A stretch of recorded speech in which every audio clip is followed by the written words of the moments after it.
All politics aside, economists agree a disruption like this raises prices for people like you and me at the checkout line. And President Trump has even acknowledged this when he says things like consumers can feel some pain, but it will be worth the price that is paid. He says this is all part of a crackdown on illegal immigration and fentanyl. President Trump has said tariffs were a part of his first 100 days in office. And Sunday night, he made good on that promise, starting with Canada.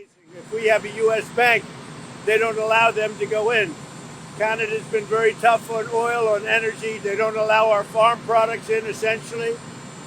They don't allow a lot of things in, and we allow everything to come in. It's been a one-way street.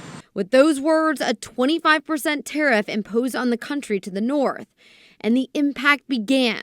We woke up, the stock market fell around the world, and politicians took their opinions to social media, like Governor Andy Beshear.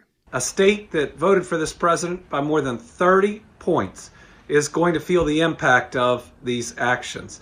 The Canadian tariff going into effect at 12:01 a.m. And the first place that you could see that impact is at the pump.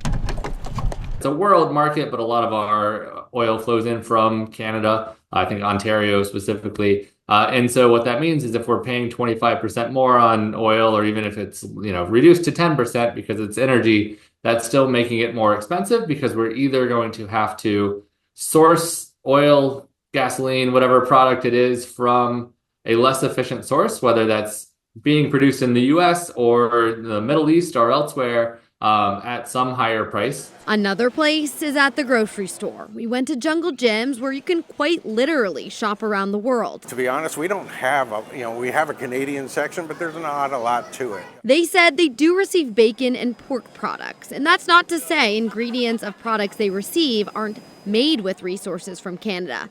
But when I asked about specific price increases, there's a lot of confusion. I don't know for us specifically that the Canadian one would impact us as much, maybe some on the meat side, but we'll see. It's hard to tell.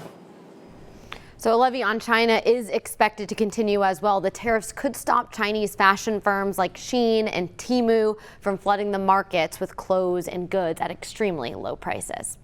Local 12 has more consumer stories just like this. Don't forget to click the links and press subscribe.